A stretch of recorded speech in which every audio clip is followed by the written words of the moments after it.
watching Bloomberg Quint. Now, 2 years after China's President Xi Jinping announced that China would launch a carbon market very soon, China today has delivered on its promise. The world's biggest emitter of greenhouse gases has come up with a carbon trading system. This is China's biggest ever step to reduce carbon emissions.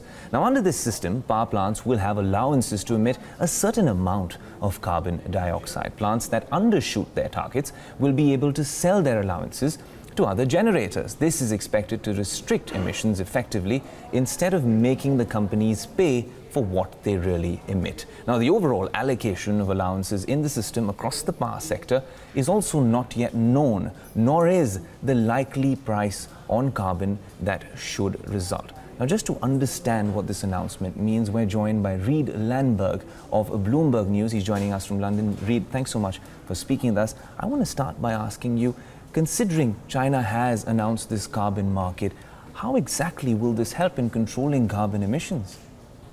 Well, if they actually go forward with it, it would be an enormous step. China, of course, is the biggest polluter in the world, and what they're talking about would increase to about 25% of the world emissions that are covered by carbon trading of some kind.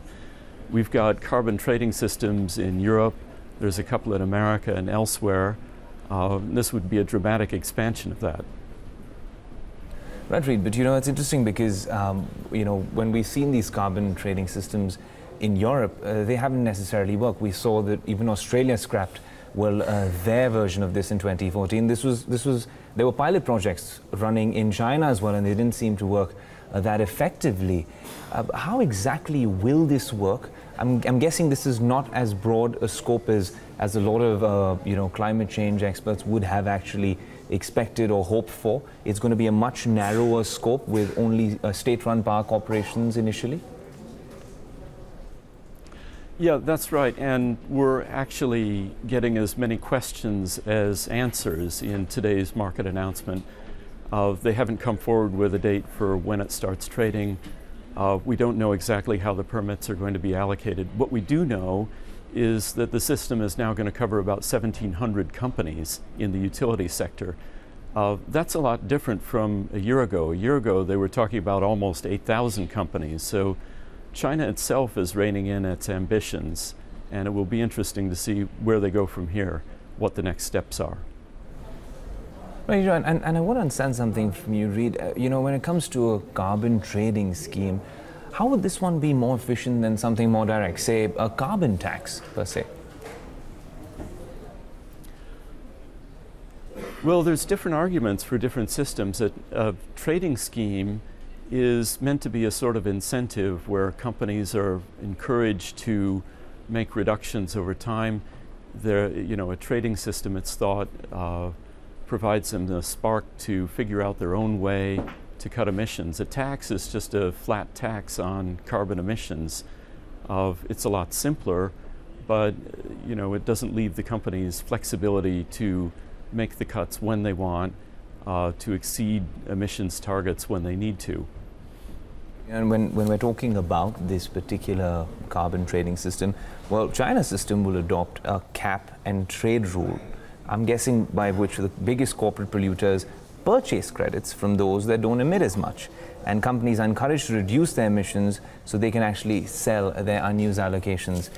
Is this a system which has worked, in other economies? And is this something which would perhaps work for a country like China, considering they are the biggest polluter out there? Yeah, well, we've got a long track record of carbon trading now. In Europe, it's been going for more than 10 years. They started trading in 2005. And it's certainly, carbon trading has forced companies to think about carbon in a way they weren't before. It's forced them to start reporting, and where they measure and report their carbon emissions, they sort of start to think about ways to reduce them. So in that way alone, it becomes an efficient tool, a preferred tool of policymakers to bring those carbon emission reductions. It's less of a blunt force tool than, say, a carbon tax. Reid, it becomes interesting that this announcement has come at a time where things are very different in the US, of course, because when we look at what President Donald Trump is doing with Obama-era laws when it comes to combating climate change and reducing emission of greenhouse gases, and then we also see, well, he's actually promised not to be a part of the Paris deal altogether. That was something that the whole world had actually hoped for, and China and America was sitting across the table with other nations to solve this particular problem. Could we see China taking the lead in this sort of mission to tackle and combat climate change? It's quite possible. We've seen China be quite vocal about its ambitions to cut emissions, to work on the environment, even as Trump came into office and said he was going to promote coal. Of course, it was China and US President Obama that were there at the Paris Agreement that sort of stitched together that agreement and allowed that to go forward, the first real emissions cuts everywhere in the world. So the tone coming from China is very different from the one coming from Trump and the US administration.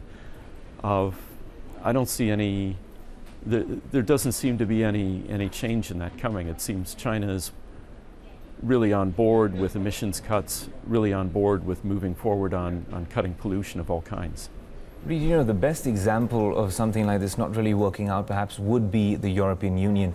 And we saw what happened with, permits being dished out almost for free and perhaps not having the same value that they were, intended to have initially. I want to understand what lessons can China learn from, well, this whole experiment in the EU? Well, one of the issues with carbon markets in general is just the complexity of measuring emissions, of figuring out who's making the emissions, of the sort of permits that industrial polluters ought to be given, and then how to keep prices rising over time, what an ideal level of prices is. And that's a very difficult balance that the European Union has tried to strike.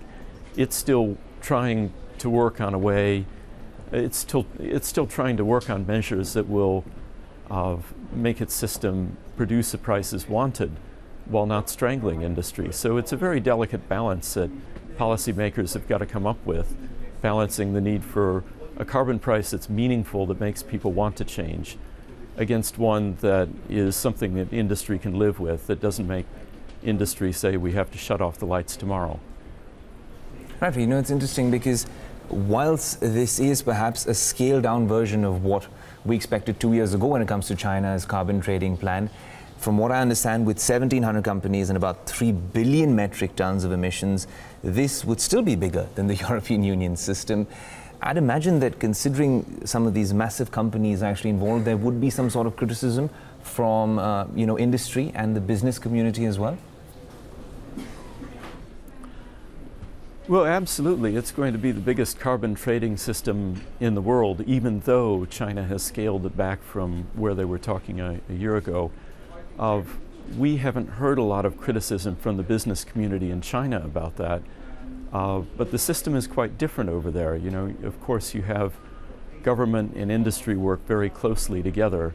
They're brought together by essentially industry lobby groups that are conduits for government policy flowing to companies, for company views flowing up to government.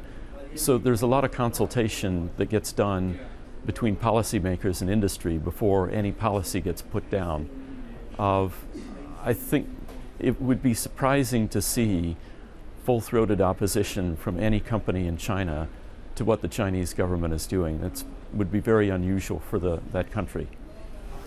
Right, Reed, and I'd imagine that, well, the carbon market is expected to be fully functional in China by 2020, considering their commitment to actually reduce their dependence on industries that actually emit these greenhouse gases as well. Well, we'll see. We, of course, don't have a start date for when trading will start, and there's still a lot of unanswered questions about how permits are awarded, when they'll be awarded, what other industries are going to be swept into the system over time. There's still a lot of questions out there, so when it all starts is one of them, still an open matter. Right, Reed, thanks so much for speaking with us. But of course, China has unveiled its plans for a national carbon market. It's going to be the world's biggest trading system for the climate warming emissions. Thanks so much for tuning in to Bloomberg Quint.